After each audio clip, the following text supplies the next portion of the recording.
At the end of the play, I'm not going to get into it. Don't you get into it. There is a miracle. I mean, honestly, a real life miracle. Wow.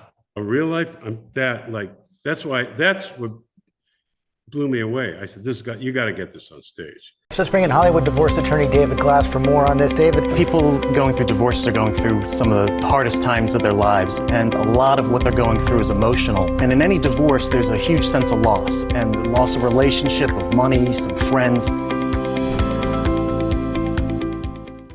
hi, this is David Glass of the Hourglass Podcast.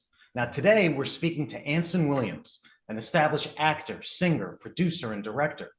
He was originally known for his role as Warren Potsie Weber on the television series Happy Days, and that ran for about 10 years. He also received a Best Supporting Actor nod for that role. Anson's other credits are many, among them the critically acclaimed Skyward, directed by Ron Howard.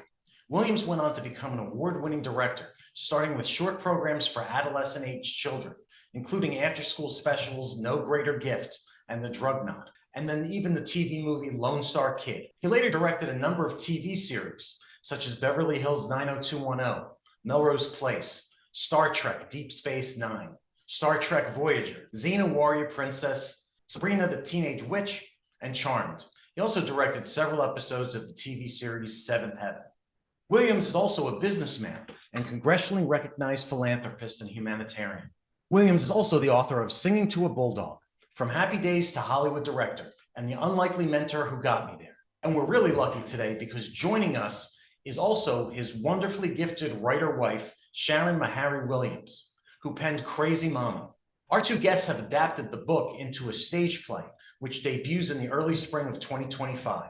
The memoir and play keys in on Sharon's upbringing with a mother who suffered from mental illness. Now, with my background and interest in psychology, not just family law, I intend to center my interview a lot around that project. Anson and Sharon, welcome to the Hourglass Podcast. It's an absolute pleasure to have you on this afternoon. Thank you. Great to be here.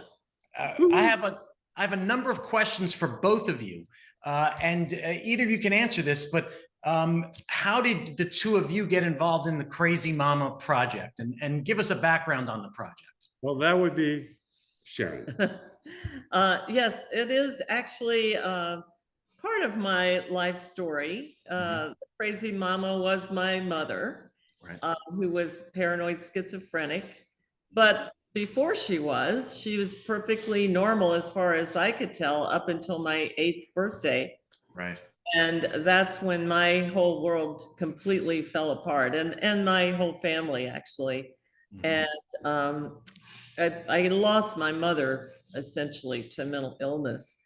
And one of the therapeutic ways that I use to deal with it is by writing. And I started writing a memoir, which took me a number of years to do, because, when you're recounting trauma and, pain in your life, it takes a while to get through it, but I did. And then I was about to marry Anson, actually. It's right before we got married. And he was reading bits and pieces of it. And he went into the shower one day and he came out and he said, "This is a one-woman show.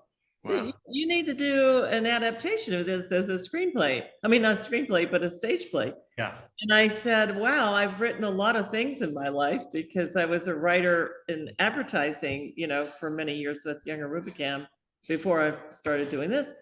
And I said, "I'm not sure I can do that." And he said, "Oh, I can help you. I know how it's put together, structure, because Anson is a screenwriter. Yeah.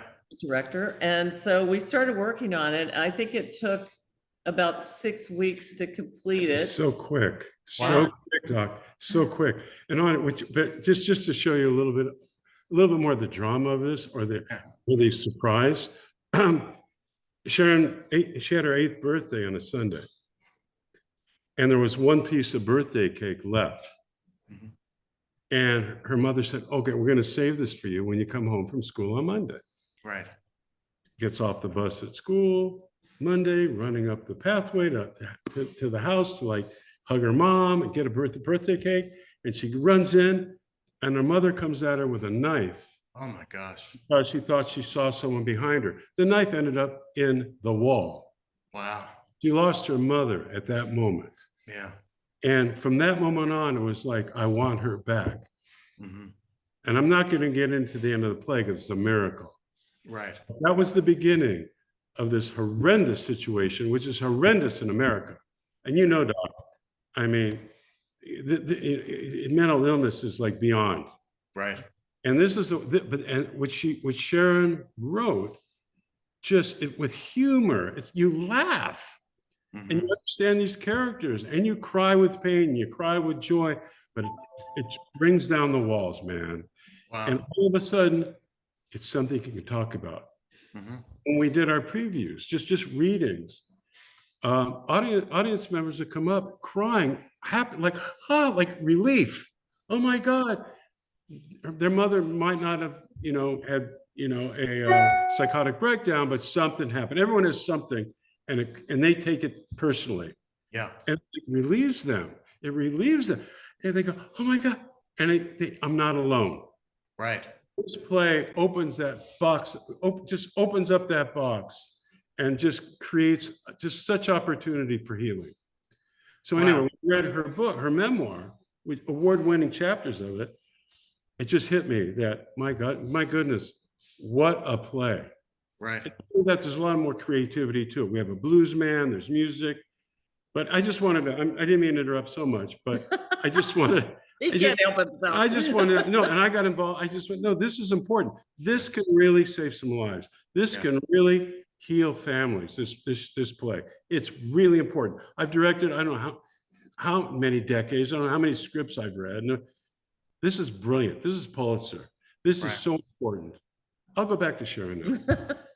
Gee, after all that, thank you.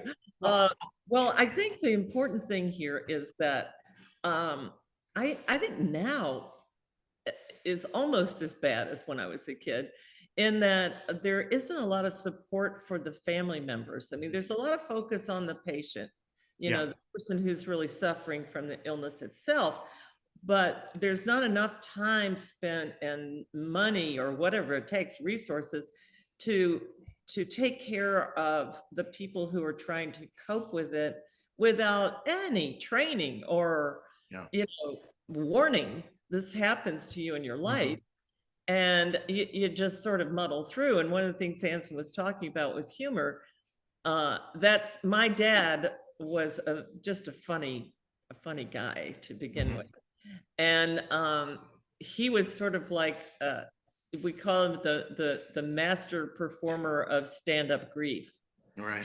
Because we knew he was in pain, but just like many comedians, they deal with pain through humor.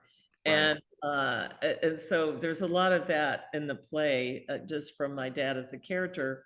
But the beautiful thing about this, and this exciting thing, I think is going to be really exciting to watch, is the actress who plays me at all different ages, and everyone else. She's playing 16 characters on stage, and having conversations among 3 or 4 people, and she's playing all of them with subtext. I mean literally different voice, depth, physicality. It's a tour de force. Wow, it sounds absolutely incredible. We're so excited to bring it to life. And we're very excited too, because we have offers out to some major players. But there's a theater in Ventura County. There's the only professional theater there. And they get hundreds of plays a year. It's like an entertainment. It's like scripts, like film.